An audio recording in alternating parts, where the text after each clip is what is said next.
This is Bumper to Bumper TV. First, understand that nothing in here is the newest, latest, or most technologically advanced.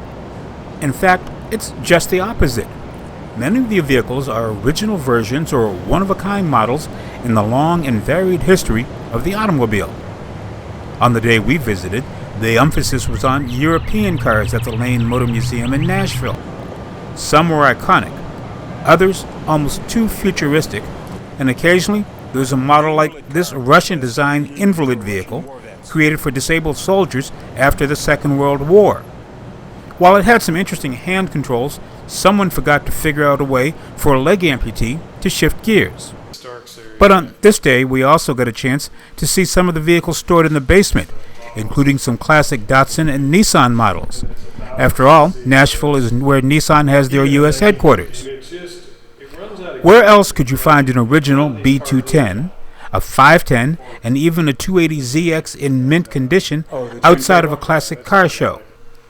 A pair of even rarer Datsun 1600 convertibles, also known as the Fair Lady, caught our eye, but more on that in a moment.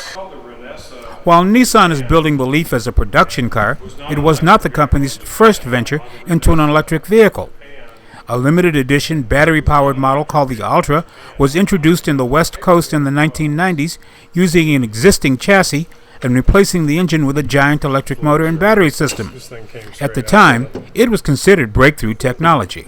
They did lithium-ion batteries in this, and this one has about 30-something thousand miles on it, so it's only getting to about a half of a charge. They didn't have, the lithium-ion wasn't quite the level of technology of the Leaf lithium-ion. It was a bigger battery and it didn't quite have the same chemistry. One of the nice things about this kind of private tour and access behind the scenes was the chance to actually drive one of these classics.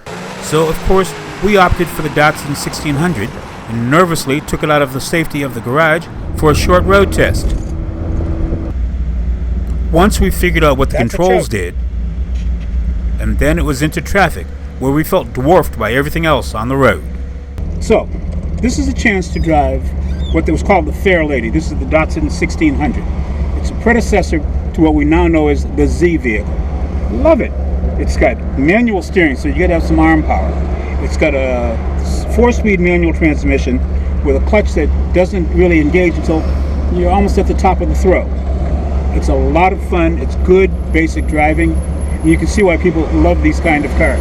Okay, not everyone gets the chance to get behind the wheel of classics like these. The museum has a strict look but don't touch policy. However, since we're among the privileged few to be exempt from that policy, it came down to a matter of why not?